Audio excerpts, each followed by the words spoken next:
हर हर महादेव, जय भोलेनाथ। दोस्तों आइए जानते हैं कुछ बहुत ही महत्वपूर्ण बातों के बारे में, बहुत ही महत्वपूर्ण उपायों के बारे में, जानकारियों के बारे में। पूज्य गुरुदेव के श्रीमुख से उन्हीं की कथा के दौरान जब वो बता रहे थे तो कुछ अंश को मैं यहाँ प्रस्तुत कर रही हूँ। तो चलिए सुनते हैं उन्हीं के श्रीमुख से बहुत ही महत्वपूर्ण जानकारी। नहीं, एकादशी है कौन, क्यों इसकी इतनी प्रधानता है, क्यों इसकी पुण्यता है, ऐसा क्या है एकादशी में जो इसकी पुण्यता मानी जाए? कौन है ये जो भगवान नारायण तक एकादशी का व्रत करते हैं? सुभद्रा जी को भगवान जगन्नाथ ने, जगदीश ने एकादशी का व्रत कराया था।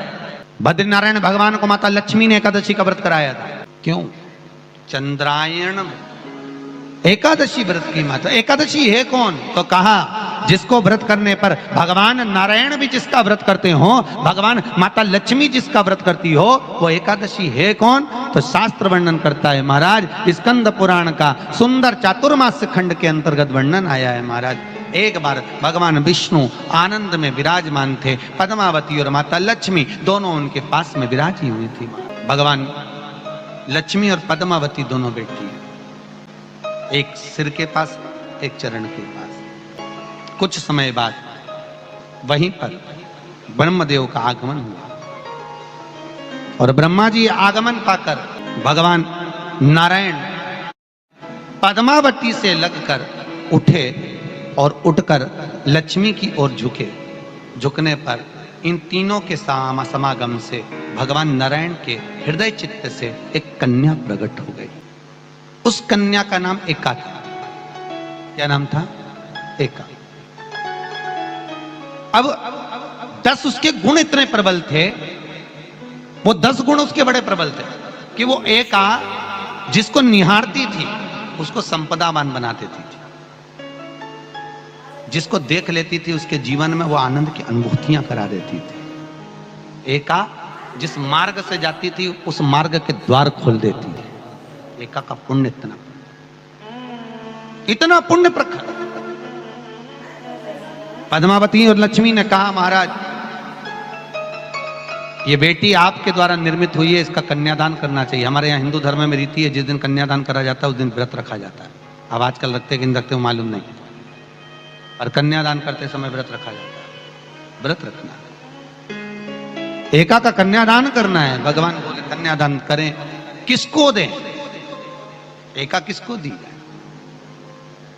एका प्रदान किसको करी जाए? पुण्यता किसको दी जाए? भगवान नारायण ने उसी समय लक्ष्मी और पद्मा से पूछा, तुम एकादशी के दिन जब आप जल शंकर को चढ़ाने तो रोज ही जाते हैं। जब एकादशी का दिन रहे और शंकर जी के मंदिर में आप जल समर्पित करें तो 3 बार मुख से स्वधा स्वधा स्वधा या स्वधा स्तोत्र का पाठ, जिसमें 12 श्लोक। 2-4 हैं, पैसा तो आ रहा है पर घर में टिक नहीं रहा। डॉक्टर में, पुलिस में, एक्सीडेंट आदि में, कहीं गलत जगह पर, व्यसन में अगर पैसा जा रहा है, जुए में, मांसाहार, मदिरा पान, या कहीं आया पैसा आने में कमी नहीं, आ रहा है पर टिक नहीं रहा, रुक नहीं रहा। कोई मांगने आ गया, दे दिया, फिर वहां से अपने पास नहीं आ रहा, अपन कह रहे हैं भैया हमारा पैसा लौटा दो, नहीं आ रहा।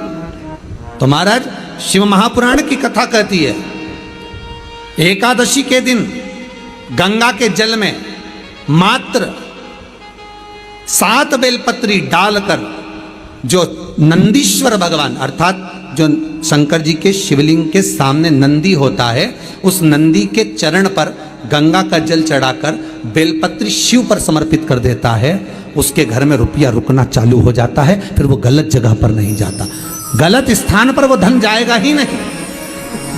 तूने स्वीकार किया, मांग तुझे क्या चाहिए।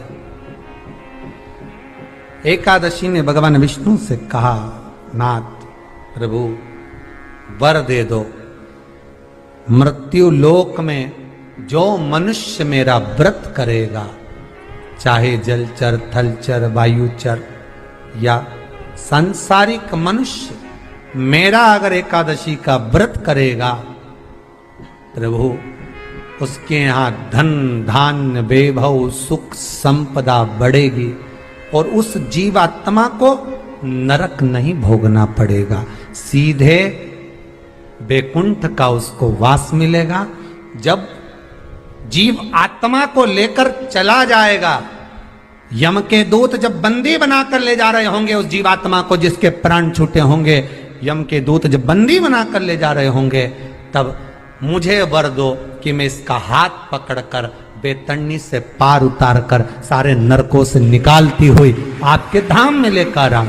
भगवान ने वर दे दिया, तथास्तु। हे एकादशी सुनो, मृत्यु लोक का मनुष्य अन्न का त्याग कर कर, क्योंकि अन्न में एकादशी के दिन पाप पुरुष रहता है, अन्न का त्याग कर कर एकादशी के दिन जो मनुष्य तुम्हारा व्रत धारण करेगा, उस व्रत को करेगा और उस व्रत को धारण करेगा, उसकी मनोकामना पूर्ण होकर वो मेरे ही धाम को जाएगा।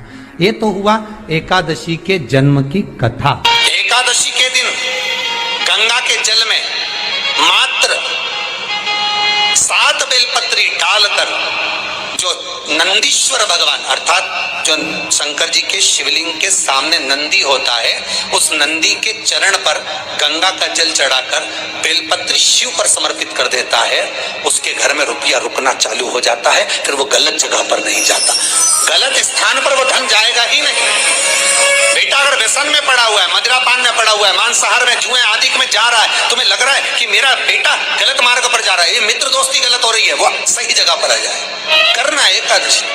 कई लोग इसको धन के लिए भी करते हैं, संपदा के लिए। संपदा के लिए अर्थात जिसका व्यापार नहीं चलता, जिसके घर में पैसा नहीं आता, या नौकरी नहीं लग रही, या सर्विस नहीं लग रही, आप अप्लाई कर रहे हो, जगह जगह जाकर इंटरव्यू भी दे रहे हो और पैसा नहीं आता, तो उसके लिए भी प्रयास किया जाता है। पर उसके लिए यहाँ पर जो धन के लिए करते हैं, उसके लिए विष्णुपदी के लिए करते हैं। मतलब जैसे गंगा के जल में तुलसी के 11 पत्ते डाले जाते हैं और उसको किसी भी नारायण के मंदिर में राम कृष्ण शिव शंकर नहीं, राम कृष्ण भगवान विष्णु दत्त आदि जितने नारायण के मंदिर हैं, उस मंदिर में किसी भी पात्र में, एक छोटे से पात्र में उसको भरकर रखी आते हैं महाराज। उससे भी जॉब सर्विस नौकरी में सफलता प्राप्त हो जाती है। परंतु वो भी एकादशी को ही होता है। कुछ देर तक पात्र को रखा जाता है, फिर वही पात्र का जल किसी भी वृक्ष के नीचे डाल दिया जाता है, उससे भी नौकरी के लिए फायदा मिलता है। गंगा का जल कोई साधारण नहीं।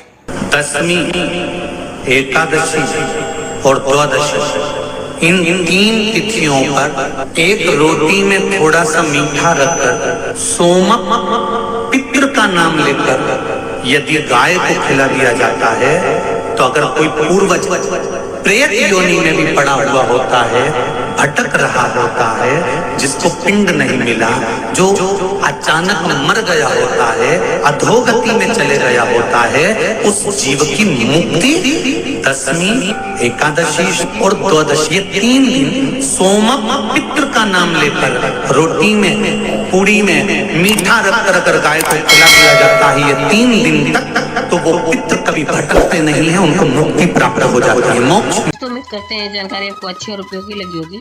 अगर अच्छी और उपयोगी लगी तो एक लाइक छोटा सा अवश्य करिए। आप पहली बार मेरे चैनल पे आए तो मेरे चैनल को सब्सक्राइब करिए, बेल नोटिफिकेशन अवश्य दबाइए, जिससे आने वाले वीडियो आपको समय से प्राप्त होते हैं। दोस्तों कोई भी प्रश्न या सुझाव कमेंट बॉक्स में लिख सकते हैं। फिर मिलते हैं दोस्तों एक नई जानकारी के साथ नए वीडियो में। तब तक के लिए जय भोलेनाथ, हर हर महादेव, श्री शिवाय नमस्तुभ्यम। धन्यवाद दोस्तों।